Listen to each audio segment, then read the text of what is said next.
การตายของชายแปลกหน้า2 คนที่นอนตายอยู่กลางเมืองเก่าซึ่งตั้งอยู่กลางป่าไม่ไกลจากหมู่บ้านดงตาลนั้นนับว่าเป็นเหตุการณ์ร้ายครั้งที่3แล้วที่เกิดขึ้นในแถบหมู่บ้านเล็กๆแห่งนี้และก็ไม่พ้นที่หลวงหน่วยผู้ช่วยผู้ใหญ่บ้านจะต้องไปจัดการเผาหรือว่าฝังอีกซึ่งระยะหลังๆนี้หลวงหน่วยกลายเป็นสัปเหร่อจำเป็นไปโดยปริยายเพราะว่าถ้าแกไม่ทำก็ไม่มีใครทำเพราะว่าลูกบ้านแทบจะทุกคนกลายเป็นคนกลัวผีขึ้นสมองกันไปซะหมดหลังจากที่พวกเขาได้เห็นสภาพศพทุกศพนับตั้งแต่เหตุการณ์แรกมาศพแต่ละศพนั้น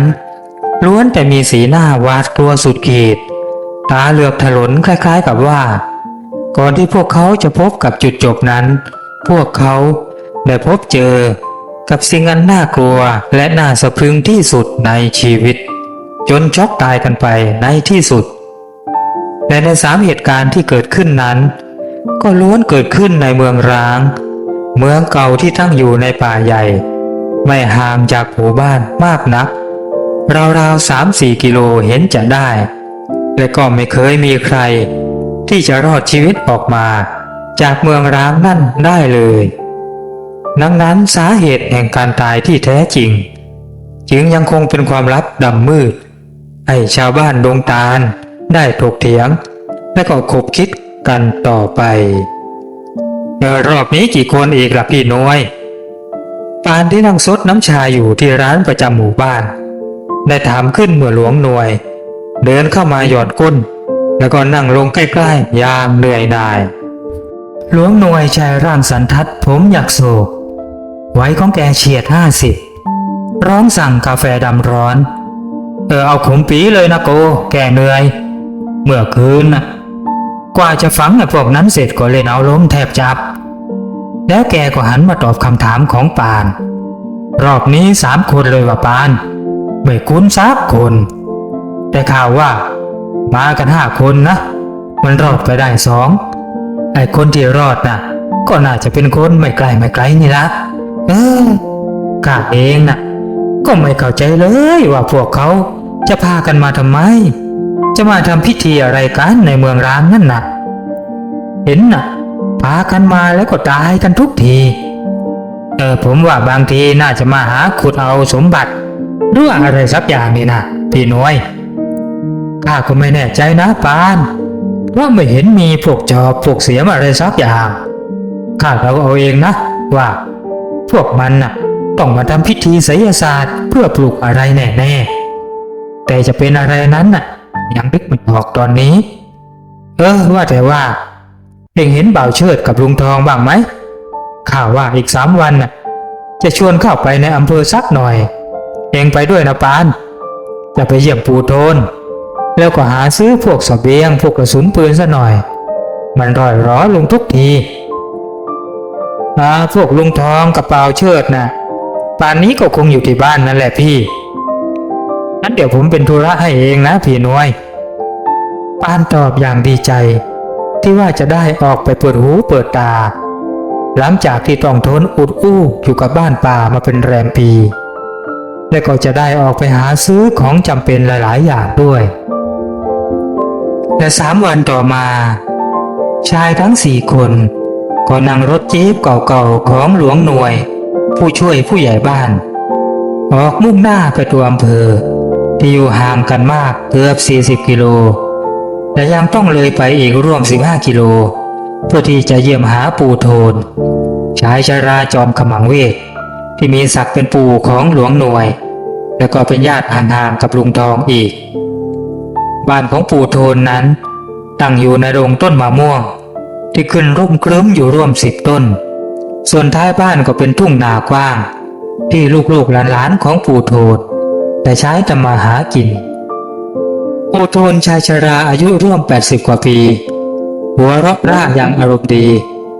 มองเห็นหลวงหน่วยและก็ลุงทองอีกทั้งปานและเชิดทั้งหมดนั้นเคยมาเยี่ยมแกอยู่เสมอปีละ2 ครั้งบ้างบางปีก็ 3-4 ครั้งแล้วแต่โอกาสความจำของแกยังเป็นเลิศ ที่ข้าน่ะไม่หลงไม่ลืมแต่หูตาก็ยังดีก็เพราะว่าข้ากินไอ้นี่แกหยิบท่อนอะไรบางอย่างให้หลวงหน่วยดูบอระเพ็ด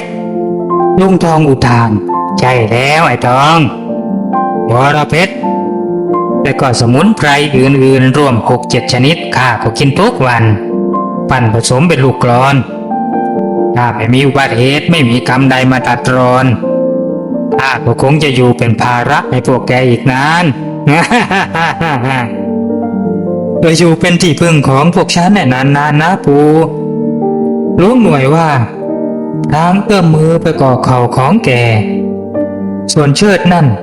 ได้ยื่นหมากอ่อนที่เตรียมมาให้กับปู่โทนทันทีแต่แกก็รับไว้อย่างดีใจ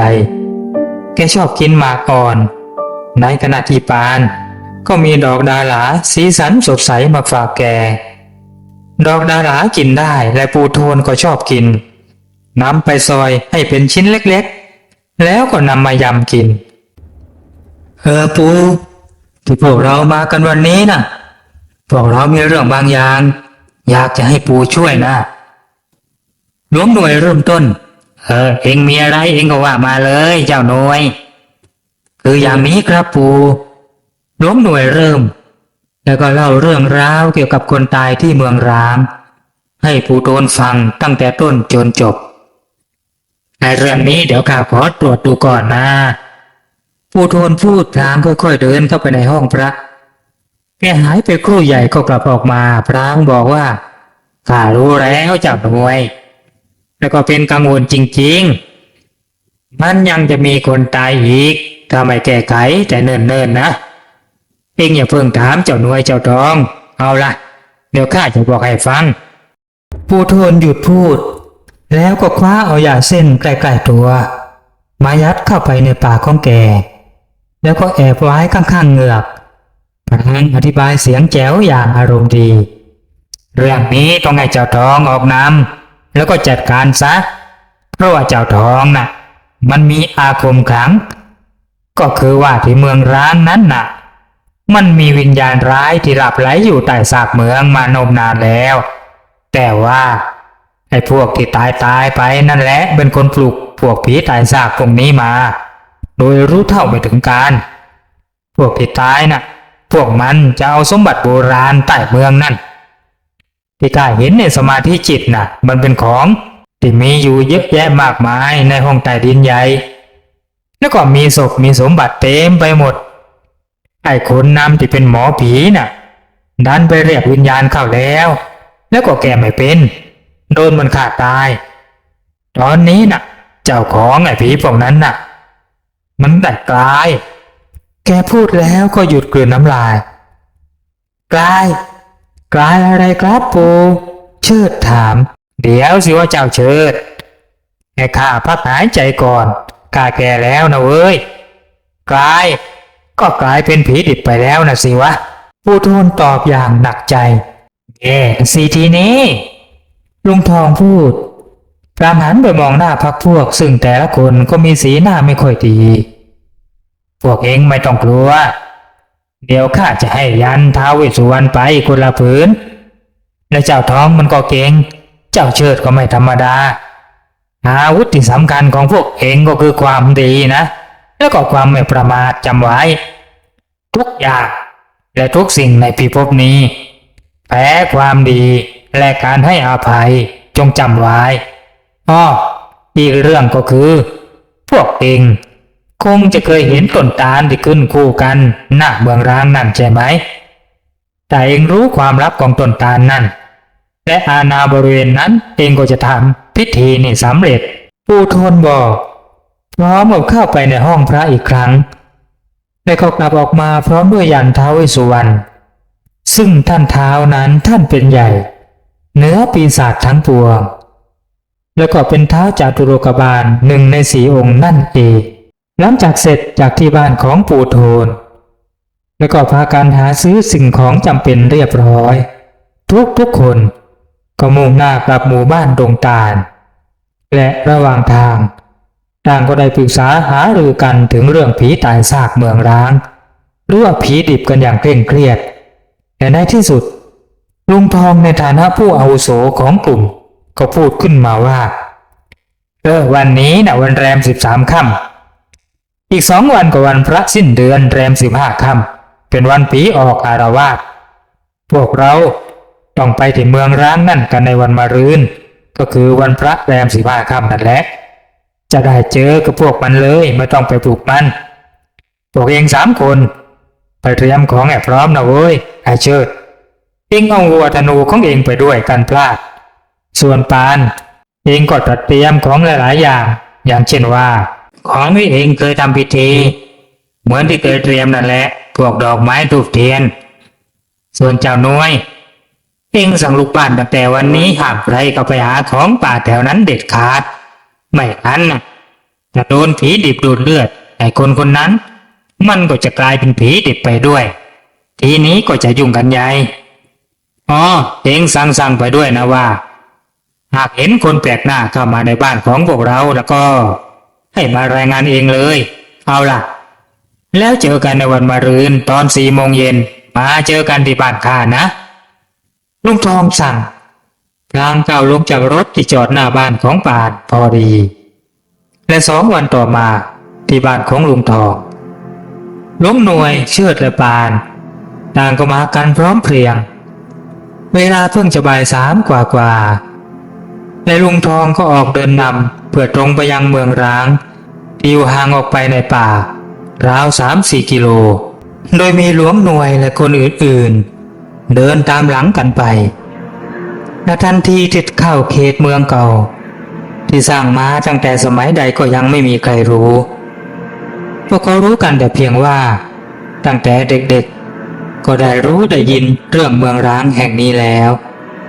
และตอนนี้ภาพปรักหักพังของเมืองอันใหญ่โตและก็กินพื้นที่ไปทั้งป่ากว้างก็ได้ปรากฏขึ้นต่อสายตาของทั้ง4ในระยะไกลขนในกายของทั้ง4ลุกชูชันอย่างไม่มีเหตุผลเล่นอปานถึงกับระแวงขึ้นมาทันใดแล้วพวกมันรู้แล้วว่าเรามาลุงทองบอกพรรคพวกพลางก้าวมาหยุดยืนอยู่หน้าต้นตาลคู่ที่ขึ้นทะมึนอยู่หน้าประตูเมืองร้างตาลคู่นี้ใครๆในหมู่บ้านและพวกที่เข้ามาหาของป่าต่างก็คุ้นเคยและรู้จักกันดีว่าอยู่คู่กับเมืองร้างแห่งนี้มานมนานตั้งแต่พวกเขายังเด็กๆมองเห็นได้ไกลนับกิโลและคเนกันว่าต้องมีอายุเป็นร้อยปีเป็นแน่ลำต้นของตาลทั้งคู่ใหญ่โตไม่เหมือนตาลที่อื่นๆและที่ประหลาดก็คือใบของมันไม่ได้เป็นเส้นแฉกแต่กลับเป็นวงกลมทุกใบและมีลูกอยู่ต้นละ1 ลูกแค่นั้นและผลหรือว่าลูกของมันไม่เคยร่วงหล่นจากทลายมันเป็นอยู่อย่างนั้นนับ100 ปีจนหลายคนเรียกตาลคู่นี้ว่าตาลอาถรรพ์เอาละเราจะทำพิธีหน้าประตูเมืองตรงต้นตาลคู่นี่แหละลุงทองบอกเลยลงมือโยงได้สายสิญจน์ด้วยตนเองแกห้ามคนอื่นแตะโดนเส้นได้ในขณะที่ทำพิธีลุงทองโยงได้สายสิญจน์ไปพันที่ต้นตาลทั้ง2 ต้นแล้ววนกลับมาที่บริเวณพิธีล้อมรอบทั้ง4 ทิศโดยมีเสาเล็กๆ4 เสาปักเป็นอาณาเขตแกนึกถึงคำสั่งของปู่โทนที่บอกก่อนจะมาว่าเฮงอย่าลืมนะเจ้าทองจงโยงได้สายสิญจน์รอบตาลคู่นั้นเองรู้ไหมตาลคู่นั้นน่ะคืออะไรมันก็คือเสารับส่งสัญญาณของเหล่าวิญญาณเหมือนกับเสาสัญญาณวิทยุนั่นแหละเรื่องนี้คนอินเดียรุ่นเก่าๆก็รู้กันดีว่าต้นตาลที่มีอายุมากนะนั้นจะกลายสภาพเป็นเสาวิทยุของโลกวิญญาณเห็นไหมฟ้าน่ะมันชอบพาต้นตาลก็เพราะเหตุนี้คำของปู่โทนยังก้องอยู่ในหูของแกทำให้แกตาสว่างและก็ได้ความรู้เรื่องนี้เพิ่มขึ้นมาอีกอย่างน่าแปลกใจเมื่อจัดการเรื่องการทำอาณาเขตเสร็จแล้วเวลาก็ค่ำลงพอดีแรม15 ค่ำวันแห่งวิญญาณที่ได้ออกมาสู่โลกมนุษย์แต่ถ้าหูของทุกๆคนไม่ฝาดดูเหมือนทุกคนจะได้ยินเสียงหัวเราะแอบพร่า ดังขึ้นอย่างเย้ยหยันในเมืองโบราณลึกลับนั่น ฮ่าฮ่าฮ่าฮ่า ยังไม่ทันมืดค่ำดีมันก็เริ่มออกมาแล้วหลวงหน่วยพูดอย่างตื่นเต้นมือของเขากระชับ.38อาวุธคู่กายที่มีกระสุนลงอาคมบรรจุอยู่ภายในไว้แน่นก็เพราะว่ามีคนไปปลุกพวกมันนะสิความยุ่งยากก็เลยมาเยือนพวกเราเชิดพูดใช่แล้วพวกเราห้ามออกจากเขตข่ายพลของเรานะเว้ยกลายเป็นบริวารมันแน่จำไว้ถ้าพวกเองเห็นอะไรแปลกๆอย่าทักอย่าถามอย่าพูดกับมันลุงทองสั่งทุกคนพยักหน้ารับงึกปานหัวเราะคิกคักจนลุงทองงงเองหัวเราะอะไรวะไอ้ปานไอ้นี่คนอื่นเขาระวังตัวแจแต่เองกับนั่งหัวเราะลุงทองเอกก็ไม่มีอะไรนะลุงพอดีนะฉันนั่งนึกถึงนางสำรวยเมียฉันน่ะก็เลยอดขำไม่ได้ไอ้นี่ถ้าจะบ้าลุงทองบ่นพึมพำและทันใดนั่นที่ท่ามกลางความเลือนลางโปรเรของป่าลึกที่เมืองร้างตั้งอยู่บริเวณด้านหน้ากำแพงเมืองที่พังเป็นช่วงๆกลับมีร่างหนึ่งเห็นตะคุ่มกำลังเดินตรงเข้ามายังบริเวณพิธีที่ทั้ง4 คนกำลังนั่งกันอยู่แต่เมื่อร่างนั้นได้เข้ามามองเห็นชัดในระยะสายตาปานก็คลางออกมาอย่างงุนงงและก็ตกใจนางสำรวยใช่แล้วร่างที่เห็นนั่นกลับเป็นสำรวยเมียสาวร่างผอมแห้งของปานที่กำลังเดินตรงมาท่าทางลุกลี้ลุกลนแต่เมื่อมาถึงห่างราว29สำรวยก็ร้องเรียกปานพี่ปานเร็วเถอะกลับบ้านแม่พี่ไม่สบายหนักมากพ่อให้มาตามรีบออกมาแล้วก็รีบกลับกันปานสะดุ้งร่างที่เห็นและเสียงที่ได้ยินนั่นมันสำรวยเมียของเขาชัดๆปานขยับปากจะพูดแต่ว่าช้ากว่าลุงทองที่เอื้อมมือมากดขาของปานแน่นเป็นสัญญาณให้สงบปากสงบคำเข้าไว้แต่เมื่อเห็นปานนิ่งไม่โต้ตอบสำรวยก็พูดซ้ำพี่ปานเร็วเถอะกลับบ้านแม่พี่ไม่สบายหนักมาก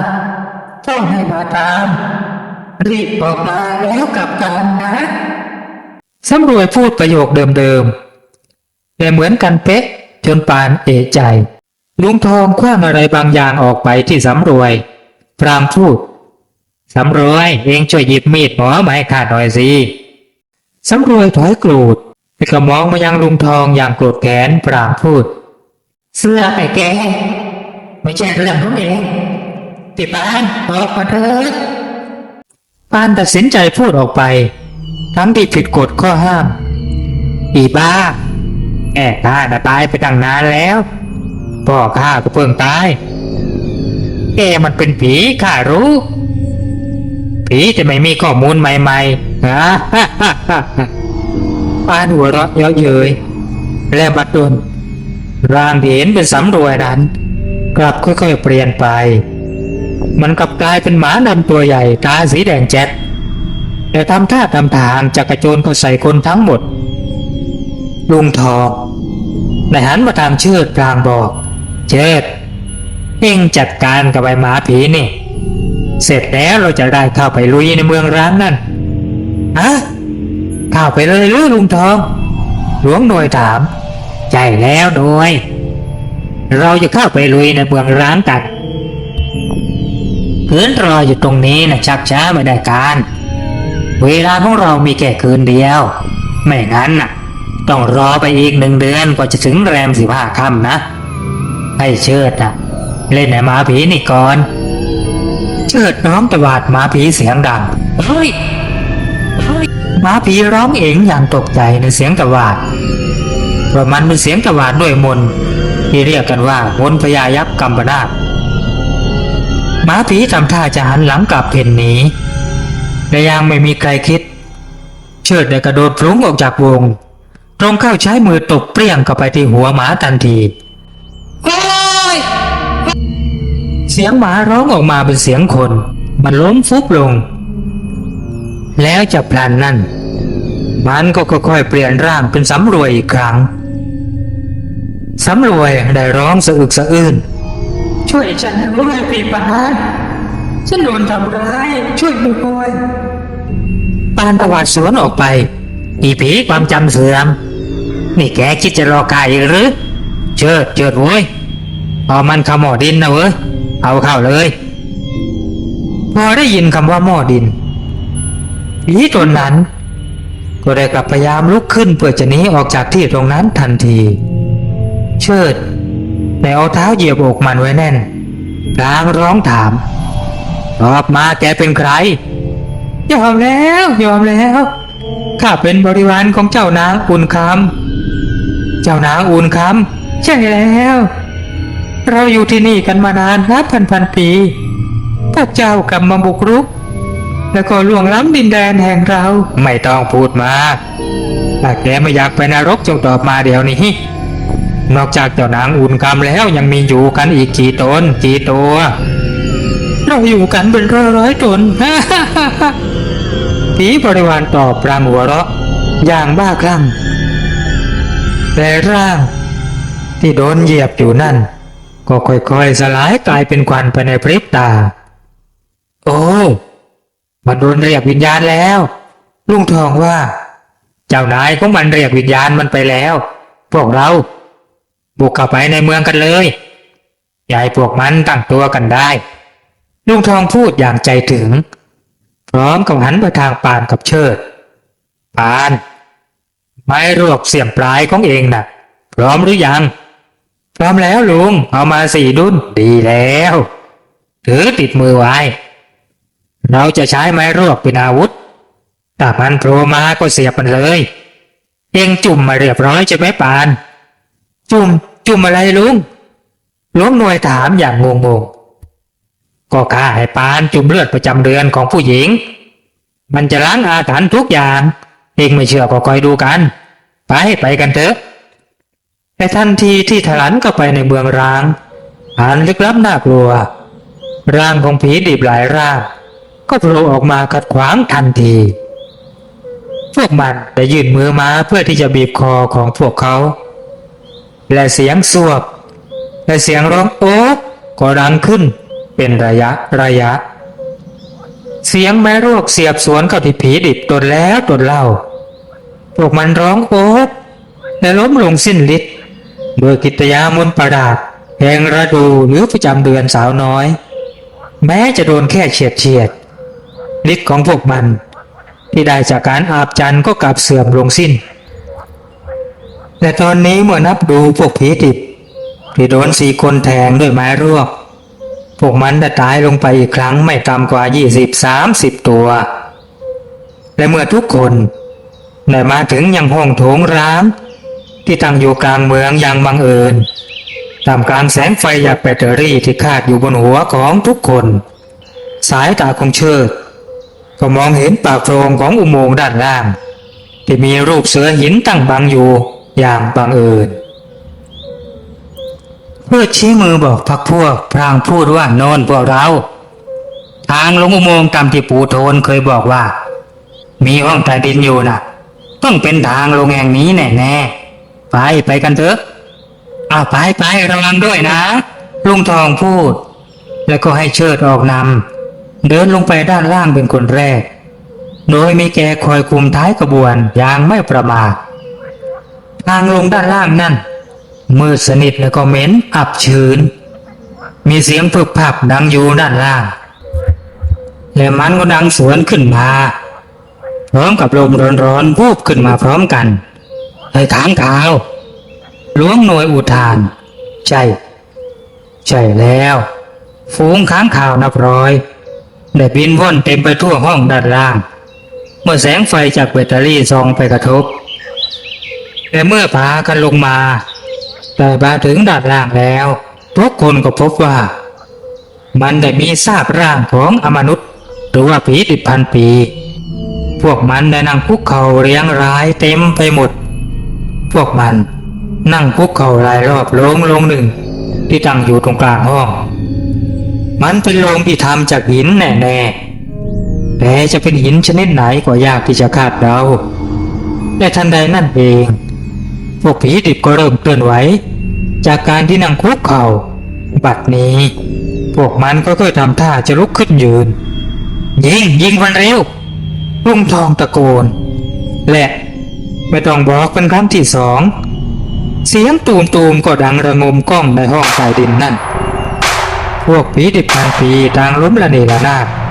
ด้วยกระสุนอาบประจำเดือนจากการที่มีฤทธิ์อันน่ากลัวนั่นพอมาเจออนุภาพประจำเดือนแล้วพวกมันก็เหมือนกับผีกระจอกทั่วไปแค่นั้นเองแต่ดูเหมือนยิ่งเท่าใดก็กลับมีผีตนใหม่ๆโผล่ออกมาเพิ่มจากซอกหลืบในถ้ำที่แฝงอยู่ด้านล่างพวกมันออกมาเรื่อยๆจนตอนนี้ยิงกันแทบไม่ทันถอยขึ้นไปเชิดตะโกนพลางรั้วระเบิดออกมาจากกระเป๋าเป้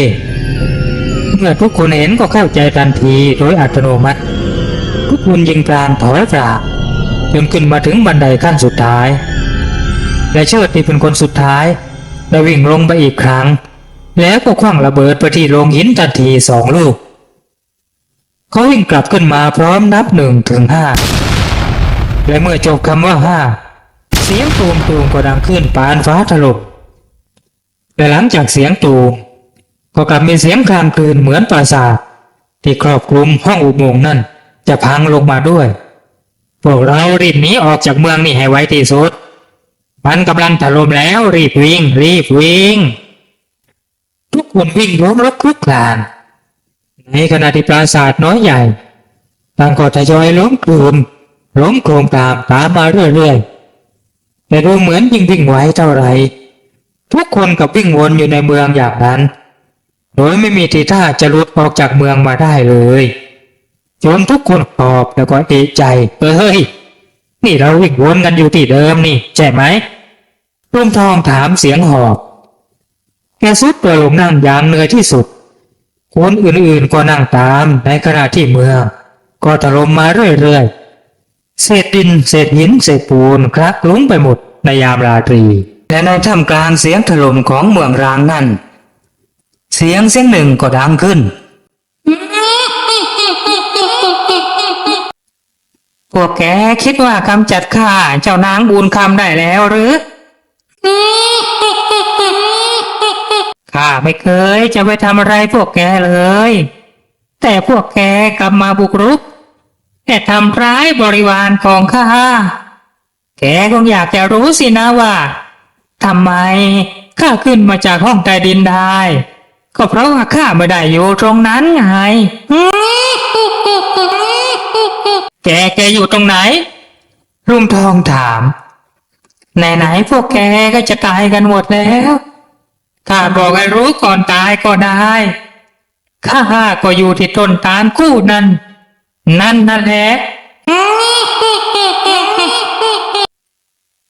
สายสิญจน์ของแกทำอะไรข้าไม่ได้ดอกกิตยามนของข้าเหนือกว่าเจ้านักเจ้าลูกสุนัขน้อยพูดจบ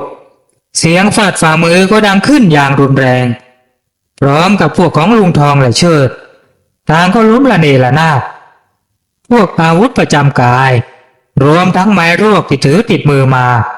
ได้หล่นหายกระจายไปในความมืดเสียจนหมดสิ้นตอนนี้พวกแกไม่มีอะไรแล้วมีแต่มนต์ธรรมดาเตรียมตัวมาเป็นบริวารของข้าได้แล้วผีเจ้านางอุ่นเรือนพูดพร้อมกับเงื้อมืออีกครั้งและทันใดนั่นเองก็กลับปรากฏแสงแลบแวบๆออกมาจากคนทั้ง4 คนที่กำลังล้มลุกคลุกคลานกันอยู่แสงนั่นได้พุ่งออกไปเบื้องหน้าและรวมตัวกันจาก4 แสงกลายเป็นแสงเดียวและค่อยๆเปลี่ยนกลายร่างได้กลายเป็นยักษ์อันใหญ่โตสูงเทียมเมฆลุงทองแงนหน้ามองแล้วกลางเสียงแผ่วโหยท้าวเวสสุวรรณหยุดเดี๋ยวนี้คุณคำเสียงดังมาจากพญายักษ์ตนนั้นเจ้าหยุดสร้างเวรได้แล้วจงปล่อยมนุษย์พวกนี้ไปพวกเขาจะต้องได้รับกรรมที่เขาได้กระทำด้วยตัวของเขาเอง เจ้าไม่มีสิทธิ์ตัดสินกรรมของเขา เจ้าเข้าใจไหม และผีเจ้านางอุ่นคำก็ได้ย่อส่วนร่างของตัวเองให้เล็กลงเล็กลงพร้อมกันนั้นก็ได้ก้มลงกราบต่อพญายักษ์หรือท่านท้าวเวสสุวรรณด้วยตัวที่สั่นงานงกและตกใจกลัวอย่างสุดขีดเจ้าค่ะท่านท้าวเจ้าค่ะเจ้าค่ะลูกผิดไปแล้วและตาสว่างแล้วเจ้าค่ะดีแล้วที่เจ้ายังวนเวียนอยู่ที่นี้ก็เพราะยังยึดติดกับของนอกกายกับเมืองร้างกับสมบัติที่ไม่ได้เกิดประโยชน์อันใดต่อเจ้าจงปล่อยวางของเหล่านี้แล้วจงหันมาสะสมอริยทรัพย์แล้วเจ้าจะหลุดพ้นนะอุ่นคำเพราะว่าพื้นเพเดิมของเจ้าก็เป็นคนปฏิบัติธรรมอยู่แล้วตอนยังเป็นมนุษย์เอาล่ะข้าไปล่ะผีนางอุ่นคำและมนุษย์ทั้งสี่ได้ก้มลงกราบแทบจะพร้อมกันและร่างอันมหึมาของพญายักษ์ก็ได้หายแวบไปทันทีพร้อมๆกับที่ผีเจ้านางอุ่นคำก็ได้หายแวบไปเช่นกันแสงอรุณที่ได้ทาบทับมาเหนือตาลคู่ต้นนั้นทำให้ชายสี่คนที่นั่งสลบสลายกันอยู่ที่โคนตาลได้รู้ว่าพวกตนได้วิ่งวนรอบโคนตาลอยู่แทบจะทั้งคืนนั่นก็คงเป็นเพราะว่าด้วยอิทธิฤทธิ์ของผีแม่บุญคำนั่นเองทุกคนกลับบ้านกันอย่างสะบักสะบอมการมาปราบผีครั้งนี้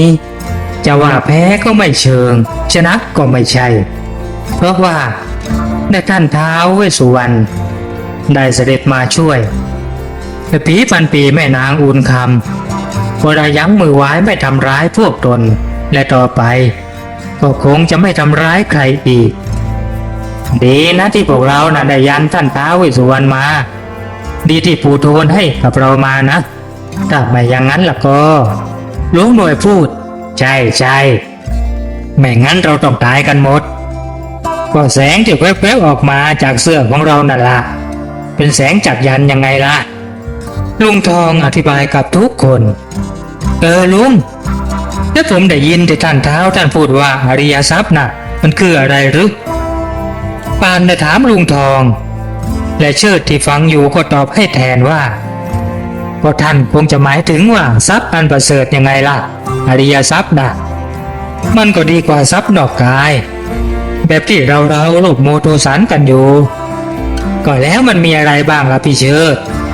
เดี๋ยวนะข้านึกก่อนมันก็มีศรัทธาศีลหิริโอตตัปปะพาหุสัจจะจาคะและก็ปัญญายังไงล่ะเรียกว่าอริยทรัพย์โอ้พี่เชิดมีความจำดีจริงๆยังไงล่ะก็เองก็ไปค้นคว้าแปลเอาเองนะไม่ต้องมาถามข้าอีกเชิดบอกยิ้มพรางผิวปากเป็นทำนองเพลงสารพันยักษ์อย่างมีความสุขจบบริบูรณ์